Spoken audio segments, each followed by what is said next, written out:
Why do we love tropes so much in romance? There are tropes for every genre of fiction, but none that get people so hyped as much as the tropes in romance novels. Why? Why is that?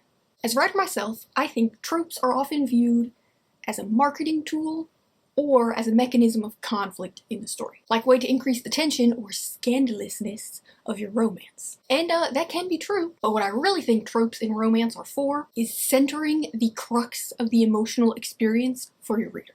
As in, beneath any given trope in a romance novel lies the emotional core of your story, and what you need to really make the most of your story emotionally for your reader. Stay with me. I think this is really important to think about if you're writing romance, because you're probably already using one of the popular tropes, because tropes in romance, there's just nothing like it. I don't know. All the other genres, they have their tropes, but they're kind of like, shh, don't talk about the tropes you use. But in romance, it's like, bam, right off the bat, enemies to lovers, age gap romance. So I think it's important to think about what emotions lie beneath the trope, so that you can fully tap into them and really get to the root of the emotions involved in your character's motivations. Like, what's going on in their subconscious? What kind of past do they have? And how much of it needs to be shared with your reader in order to propel the story? What type of emotional experience are you trying to give your reader? And is the trope you chose helping you tell that story, or is it holding you back? There are hundreds of romance tropes, but in this video I'm going to cover 6 of the most popular in order to break down the emotional core of each one, and what readers might be searching for in novels that contain these tropes, as well as what type of emotional experience each trope lends itself to. Now, there is a big forewarning here. I'm talking about romance as escapism, as fantasy, as warmth in the reading experience. I'm not talking about realistic portrayals of any of these tropes, or what would likely happen in real life if any of these tropes actually played out in your life. Because I actually don't view that sort of gritty realism as necessary to a successful romance. Obviously, some romances do include that gritty realism and showcase the real trauma that can result from these tropes playing out in a person's real life, but that's not what I'm talking about here. I'm talking about romance as warmth, escapism as a safe place for the reader. In a romance, you could absolutely include the specific traumas and how they might create characters that lean towards certain types of relationships, but it's not necessary, not in my opinion. It's not something you have to do, even if you go into a specific trope thinking about the psychology behind it and how it developed in the character and what it'll mean for the emotional pull of the relationship. Okay? Okay. So, trope number 1, we're starting with a doozy here, and that is the age gap forbidden romance. This, like all romance, is about the perspective of the story, so the primary narrator. And typically these romances are told from the point of view of the younger person in the romance, so the person that has the least amount of power. And remember, since we're talking about tropes here, we're looking at this from a fantasy, escapism, forbidden love type of angle, and not a realistic, abusive, or traumatic type of angle, as what would likely exist in a real-life romance with any type of significant power gap. This is not a book that would explore that real experience like a literary novel. This is a romance novel for adults that makes use of a specific trope in order to elicit a certain emotional reaction or experience in the audience. And something that I think often gets overlooked is, in an age gap romance, the primary emotions involved compelling the character to get involved in this age gap romance is this dream of safety, of ultimate safety. The emotions at play here are typically coming from a protagonist who has never really felt safe in any of the relationships they've had, either with their family or with past lovers. The age gap forbidden romance trope allows the reader to experience this fantasy of feeling safe with another person, possibly for the first time in their life,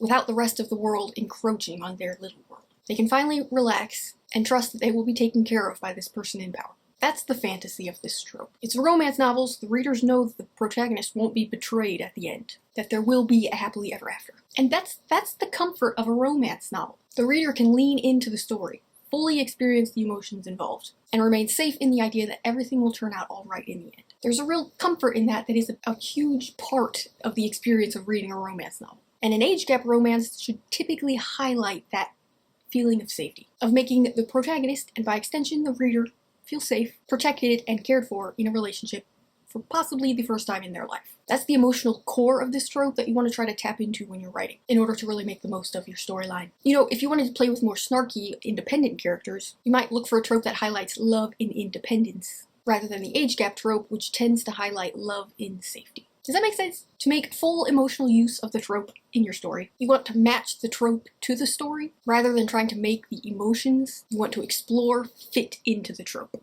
Trope number 2, a lover who hates everyone except you.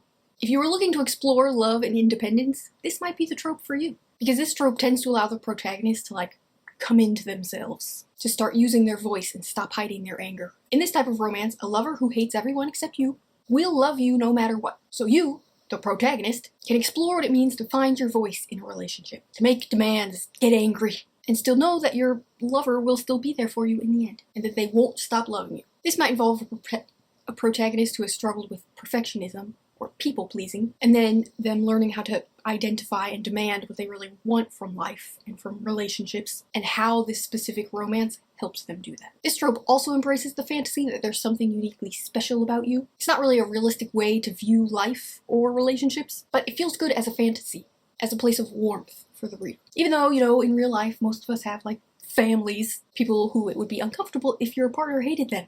If they hated everyone except you, that would be uncomfortable. But we're not talking about real life, we're talking about tropes in romance novels, and the emotional core that those tropes allow readers to experience. And a lover who hates everyone but you gives the protagonist and the reader room for assertiveness. Trope number 3, the marriage of convenience. I think that the emotional fantasy involved in this trope is not having to make a critical decision, like who you're going to spend the rest of your life with, and then having it still all work out in the end. This is the fantasy of not having to deal with decision fatigue anymore.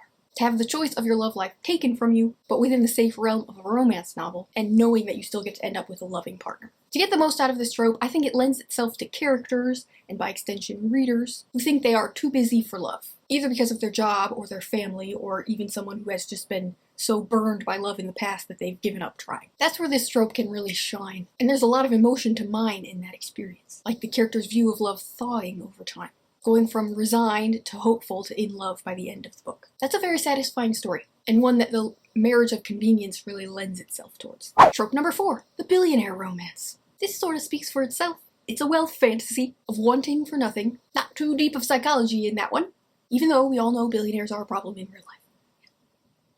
But I think the best use of this trope is actually to pair it with something else, like a marriage of convenience or workplace romance, since those tropes have deeper emotions to mine, rather than just, falling in love with a rich person and never having to worry about money again. I do see this trope going wrong when the writer decides to just randomly make the love interest rich for no good reason, without any kind of connection to the story. Like, is the protagonist someone who is fiercely independent and struggles to trust someone with so much wealth, or is the love interest just rich for the heck of it? Something to think about. If you're sticking tropes into your story without searching for their emotional center, then I often find that they fall flat. And a billionaire romance on its own often falls into this category for me. Trope number 5, the slow burn. This is my favorite trope.